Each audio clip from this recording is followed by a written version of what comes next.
Salam sejahtera untuk kita semua, rekan-rekan mahasiswa Universitas Terbuka yang kami banggakan. Senang sekali pada sesi ke-6 ini kita berjumpa kembali untuk membahas topik yang sangat menarik terkait penentuan tata letak fasilitas. Tentu ada masih ingat pembahasan kita sebelumnya terkait penentuan lokasi. Nah, untuk memperdalam dan memastikan Anda sudah menguasai beberapa konsep dasar, jangan lupa untuk mengerjakan tugas kedua Anda dan juga forum diskusi pada sesi kelima Anda. Nah, pada sesi ke-6 ini jangan lupa juga untuk melanjutkan diskusi pada forum ke-6 Anda. Silakan Anda pastikan jadwal sudah Anda cek dengan baik dan jawaban pada tugas Anda yang kedua ini sudah Anda upload sesuai dengan mata kuliah ini. Baik teman-teman, pada sesi kita yang ke-6 ini kita akan melihat terkait penentuan tata letak fasilitas. Nah, tentu pada topik ini kita akan melihat lebih jauh apa yang dimaksud dengan tata letak fasilitas. Kita bisa memahaminya sebagai pengaturan fisik untuk mencapai efisiensi dan efektivitas kerja atau operasional dari elemen-elemen dalam sebuah ruang kerja atau ruang produksi. Nah, kita bisa membayangkan tata letak fasilitas itu seperti peta jalan di kota yang besar. Jadi jika jalan-jalannya diatur dengan baik, tentu lalu lintas akan berjalan dengan lancar dan efisien. Nah, ada tantangan-tantangan yang muncul. Misalkan bagaimana kita bisa mengoptimalkan ruang yang terbatas. Bagaimana kita bisa mengurangi waktu perpindahan. Bagaimana kita bisa memastikan keselamatan kerja.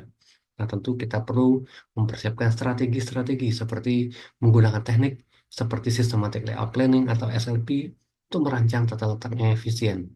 Nah, ada ukuran-ukurannya seperti efisiensi ruang, waktu perpindahan, dan produktivitas karyawan. Nah, tentu untuk mengukur ini kita perlu memastikan bahwa ada evaluasi juga. Nah, seperti apa? Melakukan audit, kemudian kita menganalisis aliran kerjanya atau workflow-nya untuk memastikan bahwa tata letak telah sesuai dengan tujuan kita dan tetap optimal.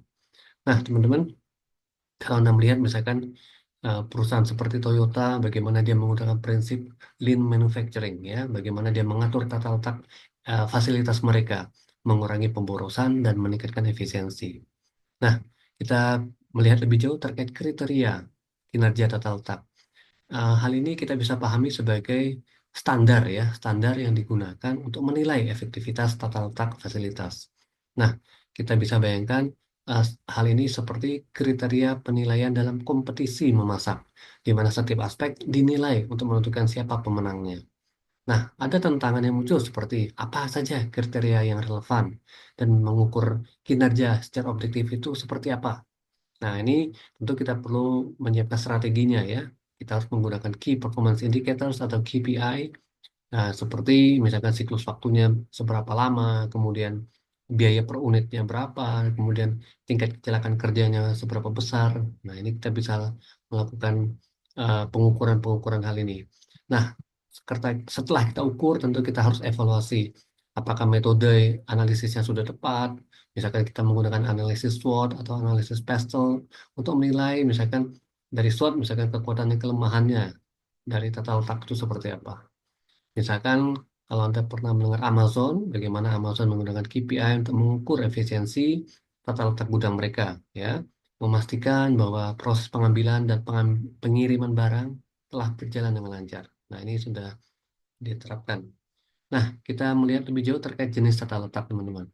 Jadi tata letak ini berbicara berbagai cara, ya. Jadi ada cara-cara yang mengatur elemen-elemen dalam fasilitas itu berdasarkan kebutuhan operasionalnya.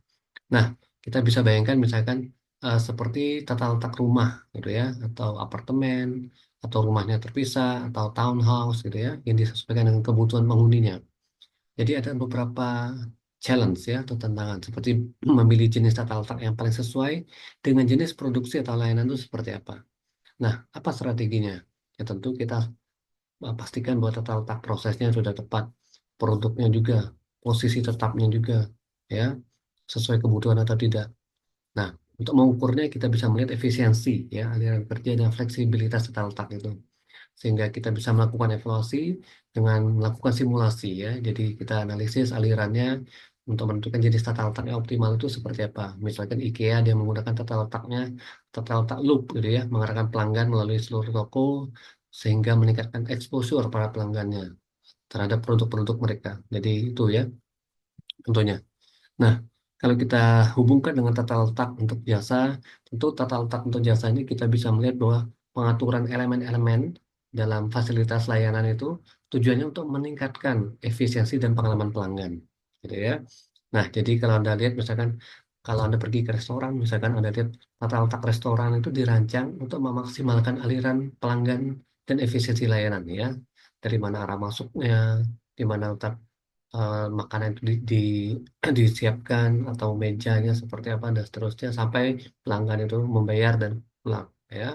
Nah, jadi dikelola tujuannya supaya aliran pelanggan itu eh, bisa lebih efisien dan nyaman lah intinya seperti itu. Kemudian strateginya ya pastikan tata letak terbuka itu ya, atau berbasis aktivitas untuk memfasilitasi interaksi dan efisiensi.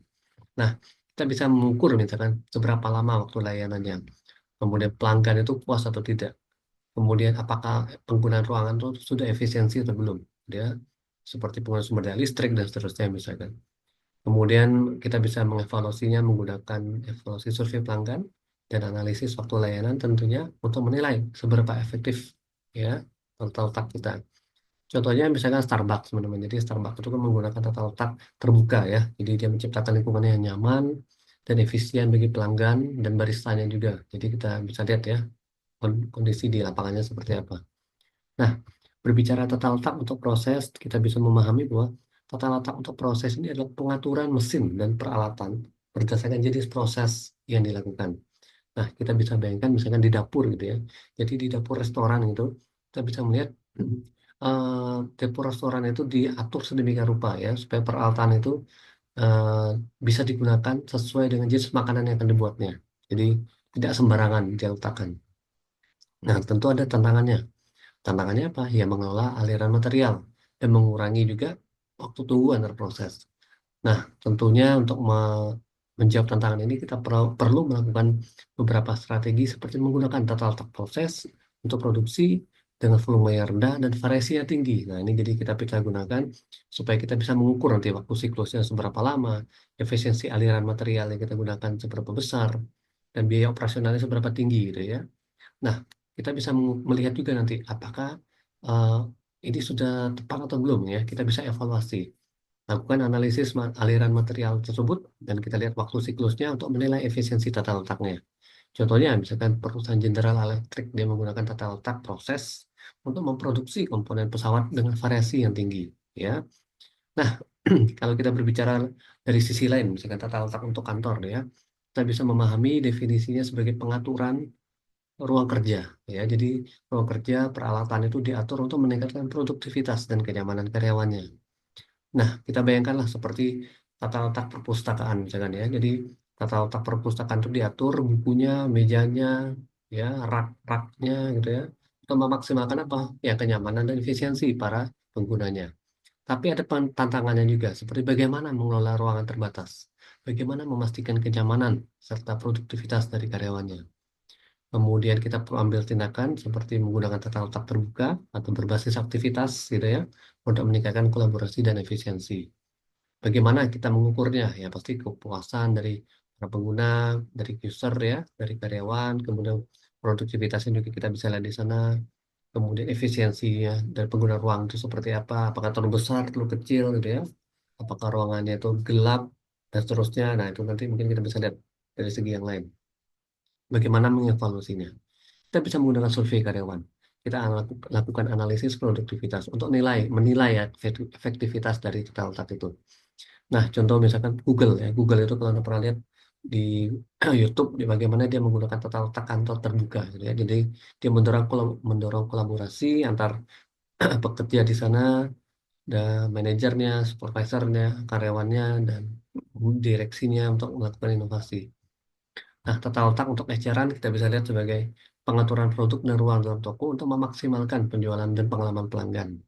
Misalkan seperti tata letak supermarket, misalkan ya, bagaimana produk-produk itu diatur supaya bisa menarik perhatian pelanggan, memaksimalkan penjualan ya. Anda bisa lihat misalkan waktu Anda masuk ada promo apa saja yang ditawarkan.